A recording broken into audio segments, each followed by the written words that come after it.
Ada momen dalam sejarah ketika dunia tidak berubah karena perang besar, bukan karena bencana alam, melainkan karena sebilah belati yang dihunus oleh seorang sahabat. Hari itu, 15 Maret tahun 44 sebelum Masehi. Roma berdiri megah sebagai jantung peradaban dunia. Dan di tengah kota itu, seorang pria melangkah menuju takdirnya. Namanya Julius Caesar. Caesar bukan sekadar jenderal. Ia adalah simbol kemenangan, penakluk Galia, pahlawan rakyat, dan bagi banyak orang, ancaman terbesar bagi kebebasan Republik Romawi. Ia memenangkan perang demi perang. Ia dieluk-elukan oleh rakyat jelata.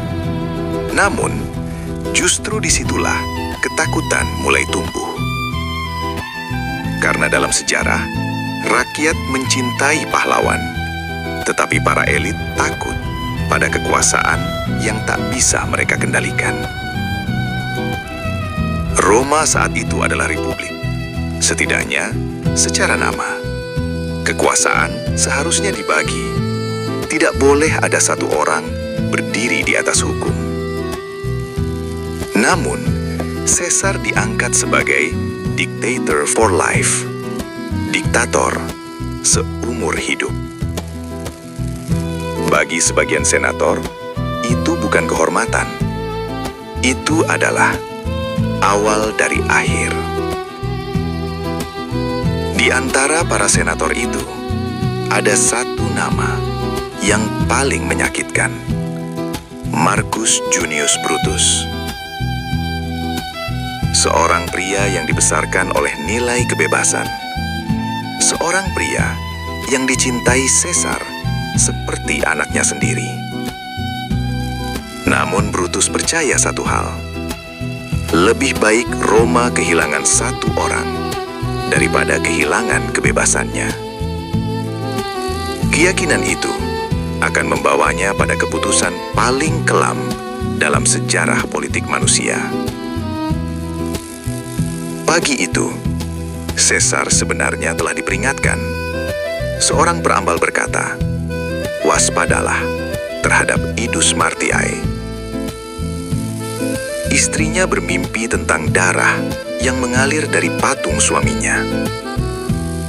Namun, kekuasaan seringkali membuat manusia merasa kebal terhadap takdir.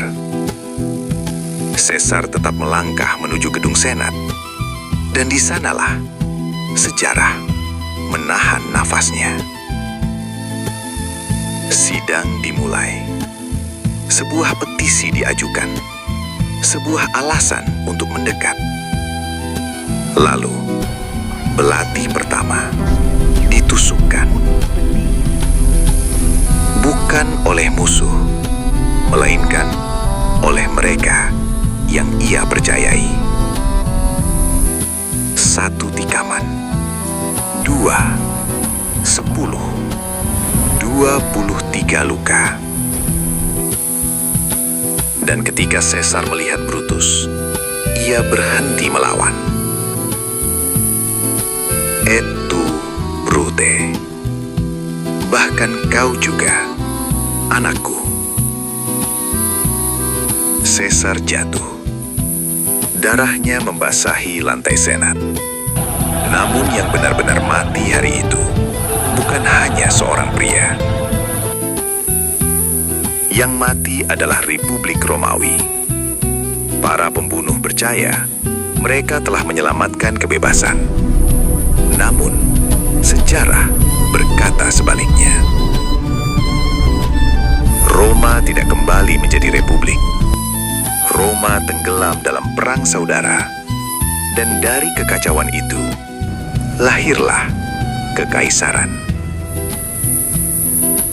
Ironisnya, pembunuhan seorang diktator justru melahirkan kekuasaan yang jauh lebih absolut. Dari tragedi ini, dunia dunia belajar satu pelajaran pahit, bahwa membunuh pemimpin tidak pernah cukup untuk membunuh sistem, bahwa kekuasaan yang tidak dibatasi hukum akan selalu menemukan bentuk barunya. Julius Caesar mati lebih dari 2000 tahun lalu, namun bayangannya masih hidup di parlemen modern, di istana kekuasaan, dan di setiap perdebatan tentang batas kekuasaan manusia. Karena selama manusia haus akan kuasa, kisah Caesar tidak akan pernah benar-benar berakhir. Sejarah selalu menunggu siapa yang akan mengulanginya.